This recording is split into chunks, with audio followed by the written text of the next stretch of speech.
Bueno, auxiliadores.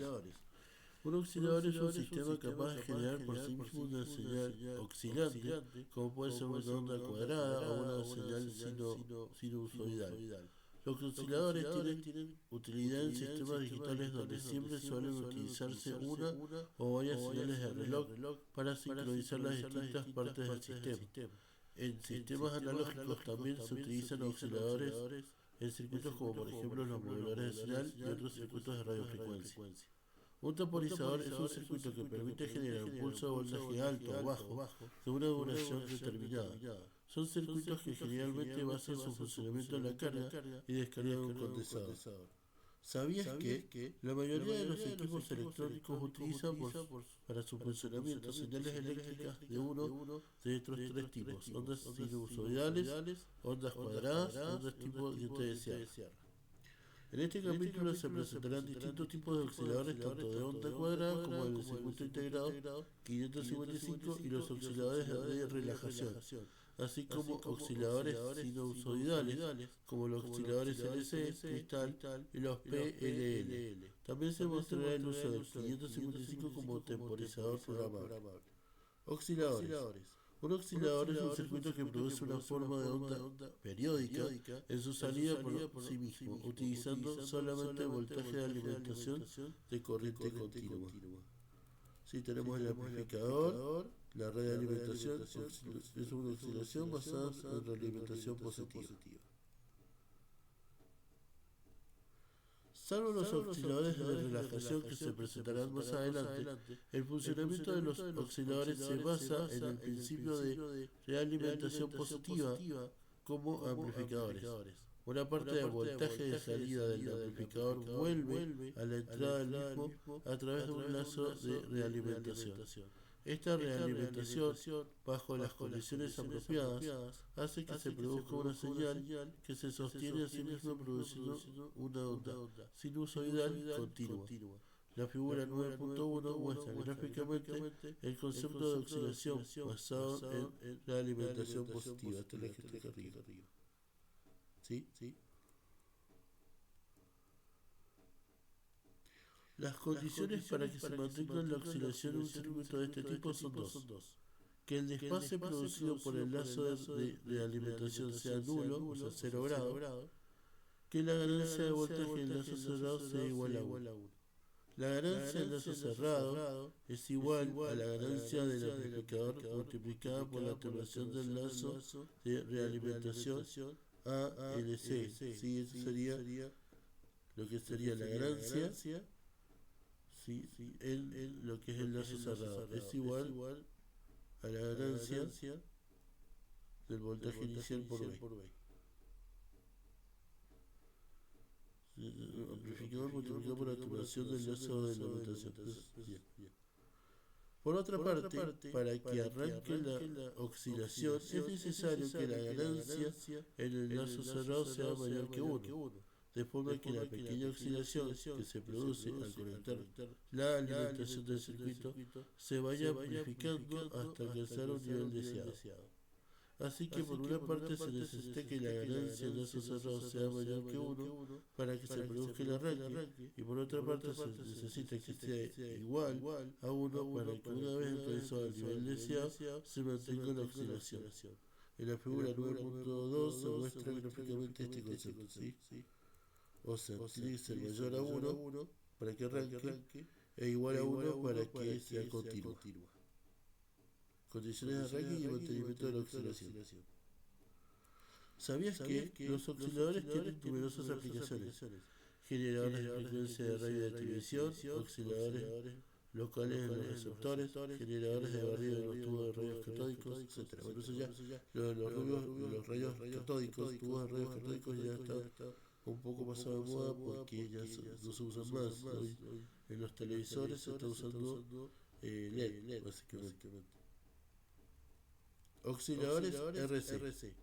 Los osciladores RC se caracterizan por utilizar una red de alimentación positiva constituida por resistencias R y condensadores C, o capacitores también se le dice. Uno de los más utilizados es el oscilador de puente U, bien, que utiliza una red de realimentación con dos resistencias y dos condensadores como la mostrada en la figura 9.3. ¿Sí? Dos resistencias, uno en serie, otro en paralelo, pero está en vertical, y otro capacitor que está en serie y otro que está ahí en paralelo, ¿sí? o vertical, conectados los dos a tierra. La función de transferencia de esta red tiene una frecuencia central que se denomina frecuencia de resonancia, para la cual la ganancia de la red es de 1/3 y el desfase es de 0 grados. A ambos lados de la frecuencia de resonancia, la ganancia disminuye progresivamente hasta hacerse nula, y el desfase es distinto de 0 grados. Esta frecuencia de resonancia depende de los valores de R y C, siendo la frecuencia de resonancia, que es igual a 1 dividido 2pi por R por C. Esta red RC se conecta como red de realimentación positiva a un amplificador basado en operacional, tal como se muestra en la figura 9.4. Sí, oscilador de puente bien. Amplificador sub B igual a R y más R1 más R2 y R2. Sí, ya que tenemos la potencia de salida, B sub 0. Y la resistencia, los capacitores de resistencia. ¿Sí? Realimentación positiva, B igual a 1/3. Oscilador de puente de bien. La ganancia del amplificador, sin contar con la red RC, es igual a B igual a R1, o sea, resistencia 1 más resistencia 2 dividido resistencia 2. Para que se dé la condición de oscilación, la ganancia del amplificador debe ser igual a 3, para compensar la atenuación de 1/3 que introduce la red RC y tener una ganancia total igual a 1. Para ello, 3 igual a resistencia 1 más resistencia 2 dividido resistencia 2. Entonces resistencia 1 es igual a 2 por la resistencia 2. O sea, el doble de la resistencia 2. Una forma de conseguir el arranque manual de este oscilador es utilizar una resistencia variable en R2, de tal forma que al arranque esta resistencia sea pequeña y por tanto la ganancia del amplificador sea mayor que 3 y la ganancia total sea mayor que 1. Una vez la salida ha llegado a la amplitud deseada, se aumenta el valor de la resistencia 2 hasta que la ganancia total sea 1 y la salida se estabilice. Si aquí tenemos un ejemplo. Se tiene un oscilador en puente bien y una red de realimentación formada por un condensador de 200 nanofaradios y una resistencia de 15 ohm. Calcular su frecuencia de oscilación. Para ello solo será necesario utilizar la ecuación FR igual a 2 a 1 dividido 2pi RC y sustituir sus valores. ¿Qué condiciones han de darse para que se produzca la oscilación? Si R1 es 5 kHz y R2 es igual a 2 R1. Entonces ahí sí, habría que podemos saber esto en clase para que nos saquen el cálculo. Osciladores LC y cristal. Los osciladores RC, como el puente o bien, no son apropiados para frecuencias mayores a 1 MHz, por lo que para frecuencias más elevadas se usan elementos de realimentación LC. Además, los amplificadores operacionales también limitan la frecuencia máxima del oscilador, por lo que para frecuencias elevadas se utilizan transistores como elemento de ganancia en lugar de operaciones. ¿Sabías que el principio de Barkhausen dice que las condiciones necesarias y suficientes para que cualquier amplificador realimentado oscile son que la señal realimentada esté en fase U, que la ganancia del enlace cerrado sea mayor o igual a 1? Un tipo de oscilador LC básico es el oscilador Colpitts, que recibe este nombre en honor a su inventor. En la figura 9.5 se muestra este tipo de oscilador. Como se puede ver en la figura, utiliza un transistor BJT como elemento de ganancia en circuito LC en lazo de realimentación. ¿Sí? Amplificados. Sí, están los dos circuitos. La frecuencia de oscilación es aproximadamente igual a la frecuencia de resonancia del circuito LC. ¿Sí? Frecuencia de resonancia es igual a 1 dividido 2pi raíz de L por C, siendo CT igual a C1 por C2 dividido C1 más C2. Para asegurar la oscilación se tiene que cumplir que la ganancia en lazo cerrado sea igual a 1. La tubulación que introduce la red de realimentación LC depende únicamente del valor de los condensadores, siendo B igual a C1 dividido C2. Por tanto, para que la ganancia del lazo cerrado sea igual a 1, la ganancia del amplificador debe ser igual al inverso de la atenuación de la red de realimentación, o sea, A sub B igual a C2 dividido C1. Para obtener más precisión en la frecuencia del oscilador, más estabilidad frente a cambios de temperatura, se utilizan cristales piezoeléctricos en el lazo de realimentación en lugar del circuito LC. El efecto piezoeléctrico es un efecto que se da en algunos materiales como el cuarzo. Consiste en que al someter el material a una tensión mecánica aparece en él una oscilación eléctrica. Los cristales que se usan en aplicaciones de electrónica consisten en una pastilla de cuarzo montada entre dos electrodos encapsulada en un paquete metálico. El símbolo y circuito equivale a un cristal piezoeléctrico que se muestra en la figura 9.6. Sí, el símbolo y el circuito equivalente. Símbolo y circuito equivalente a un cristal piezoeléctrico. ¿Sabías que, en el caso de los ordenadores, el oscilador conectado en la placa base se encarga de generar los pulsos de alta frecuencia que proporcionan la velocidad de trabajo que requieren el microprocesador, los buses y el reloj del sistema? Dicho oscilador se compone de dos cristales de cuarzo, pero no solo el ordenador contiene osciladores de cuarzo, sino también el ratón, el teclado y otros dispositivos inalámbricos. La figura 9.17 muestra un oscilador que utiliza un cristal en lugar de un circuito LC. El condensador CC se utiliza para ajustar de forma precisa la frecuencia de oscilación, moviendo la frecuencia de oscilación del cristal un poco por encima o por debajo de su frecuencia natural de oscilación. Sí, oscilador con cristal, tenemos un oscilador con cristal. Aquí hay un par de actividades que vamos a ver después. Oscilador de relajación. Se denominan osciladores de relajación a aquellos osciladores que basan su funcionamiento en la carga y descarga de un condensador. En el capítulo de componentes de electrónica de potencia, ya se presentaron dos ejemplos de osciladores de relajación, uno con diodos Shortlake y otro con un transistor UJT. Las formas de onda de aquellos osciladores la forma de aquellos osciladores no tenían una forma útil, sino que eran simplemente la curva de carga y descarga de un condensador, un capacitor. Así que tenemos otro ejemplo.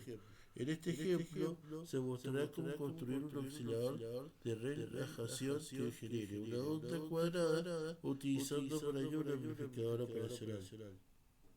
En el circuito de la figura 9.8, cuando se conecta a la alimentación, el condensador está descargado y por tanto el voltaje de la inversora del operacional es 0 volt, lo que hace que la salida del operacional esté en su valor máximo positivo.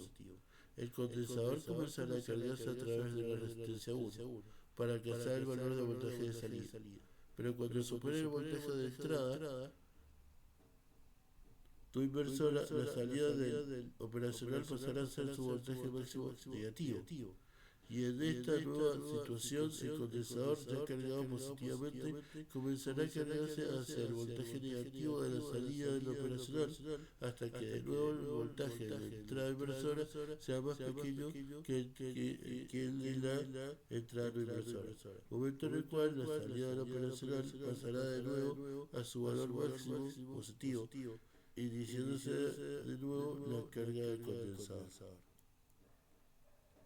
Sí, oscilador, condensador, la tierra, las tres resistencias y el que es el circuito operacional.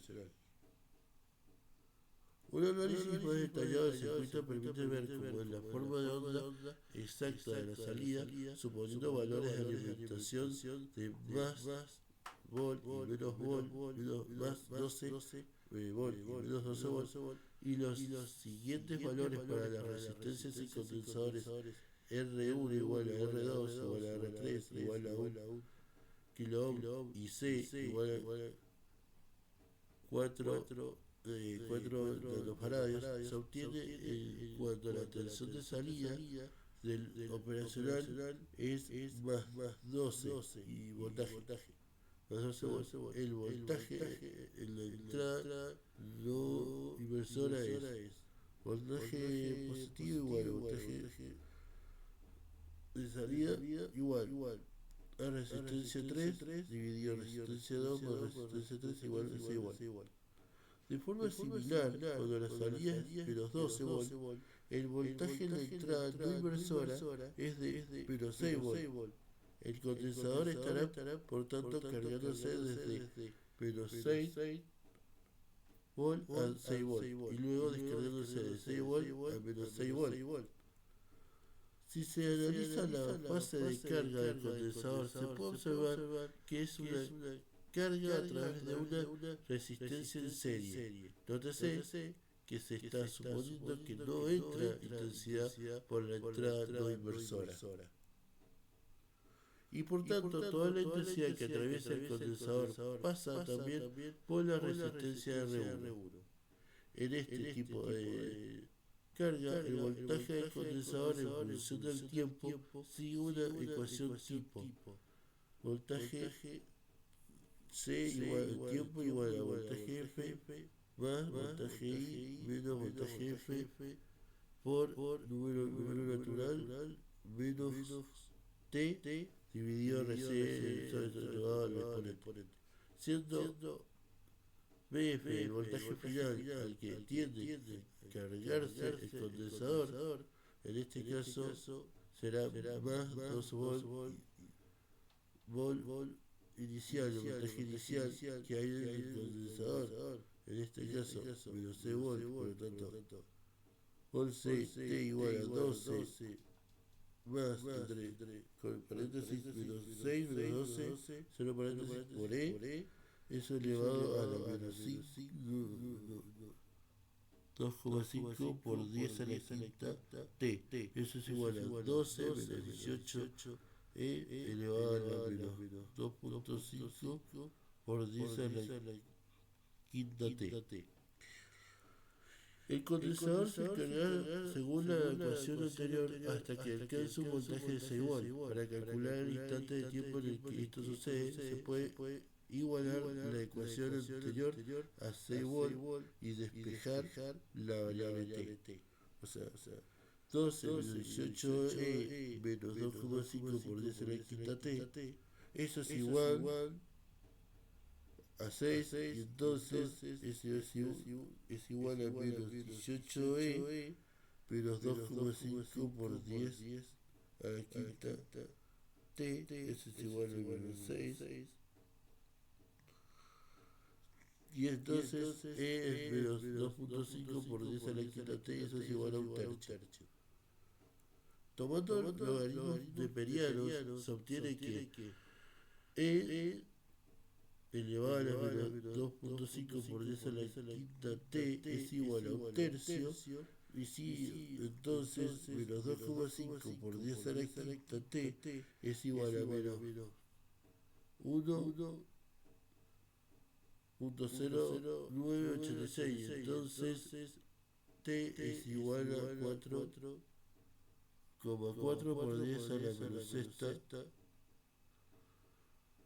S igual a 4 por 4 micro S. Esto quiere decir que el tiempo que tarda el condensador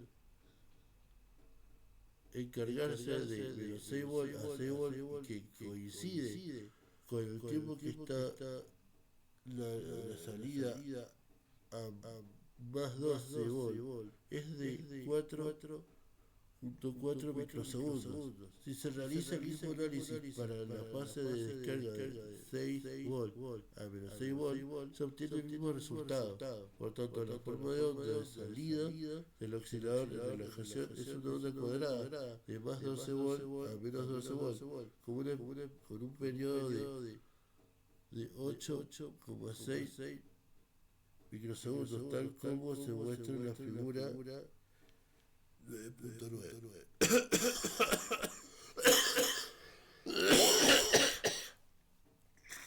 Bueno, formas de onda en el oscilador de relajación. Tío, onda cuadrada y una de cierre.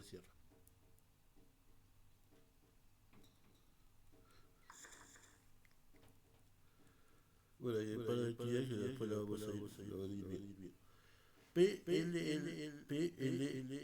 PLLS. Un lazo de seguimiento de fase o PLL, Phase Locked Loop, es un sistema electrónico que genera una señal que tiene una relación directa con la fase de una señal de referencia. Un PLL responde tanto a la frecuencia como a la fase de una señal de entrada, aumentando o disminuyendo la frecuencia de un oscilador controlado por tensión hasta que este coincide en frecuencia con la señal de referencia y la diferencia de fase entre ellas es constante. Los PLL se usan mucho en aplicaciones de radio, comunicaciones, computadores y otras aplicaciones electrónicas. Algunas de las aplicaciones típicas de los PLL son generar señales de frecuencia muy estable o recuperar una señal de un canal muy ruidoso.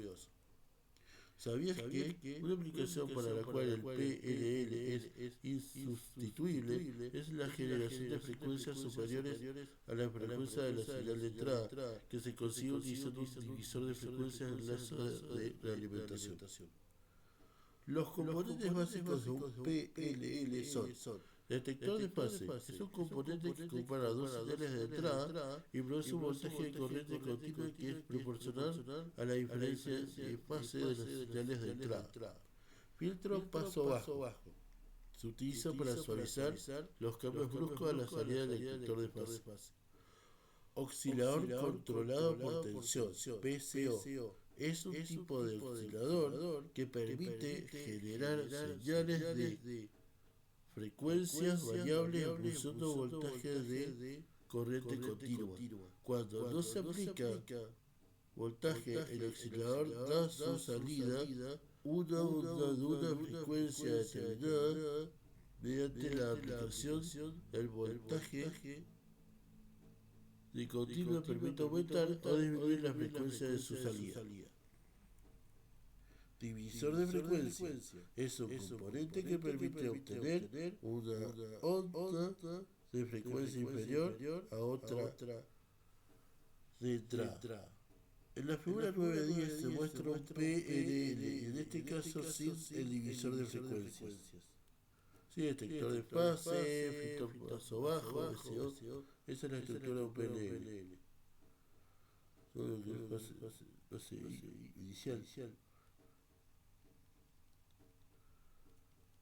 El funcionamiento del PLL es el siguiente. El detector de fase compara la fase de la entrada del PLL y de la salida del PLL, produciendo un voltaje proporcional a la diferencia de fases. Este voltaje continúa después de pasar por el filtro paso bajo, hace que de entrada del oscilador controlado por tensión, haciendo que la salida de este sea una onda de determinada frecuencia. Cuando la salida del BCO y la entrada del PLL son más frecuencia, la diferencia de fases será constante y por tanto la salida del detector de la desfase será también constante. En esta situación se dice que el PLL está enganchado. Cuando el PLL está enganchado, una variación en la frecuencia de la señal de entrada hace que el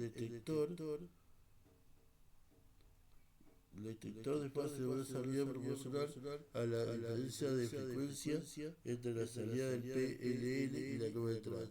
Esta nueva salida del detector de fase cambiará la entrada del BCO, por tanto la frecuencia de oscilación de hasta que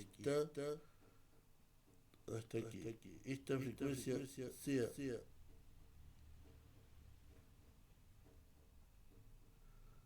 hasta que esta frecuencia sea igual a la de la entrada del PLL y por tanto el circuito se estabilice de nuevo teniendo a la salida una señal de la misma frecuencia que la de la entrada.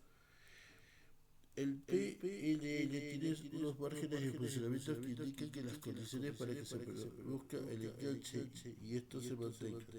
El rango de temperatura es el margen de frecuencia para los que el PLL puede llegar a engancharse. Rango de bloqueo o hold-in es el margen de frecuencia para que el estado del PLL enganchado pueda seguir variaciones lentas de frecuencia de entrada.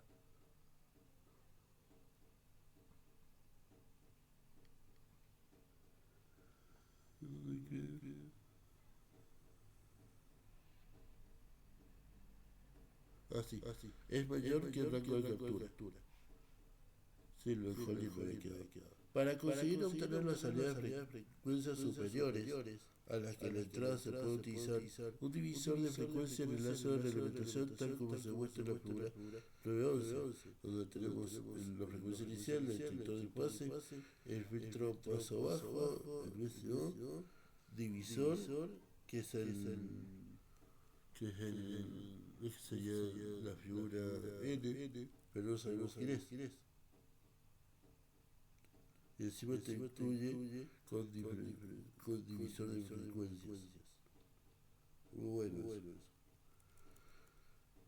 De esta forma se consigue que la frecuencia que se compara en el detector de fase no sea la de la salida del PLL, sino un submúltiplo de esta. Así, por ejemplo, se utiliza un divisor de frecuencia por 2, la frecuencia de salida del divisor es la mitad de la frecuencia de entrada del divisor. Se tendrá, en cuanto el PLL esté enganchado, la frecuencia que hay a la salida del divisor es igual a la frecuencia de entrada del PLL y por tanto esto significa que la frecuencia de salida del PLL es el doble de la frecuencia de entrada. Ahora seguimos después con temporizadores integrados, que es el 6155.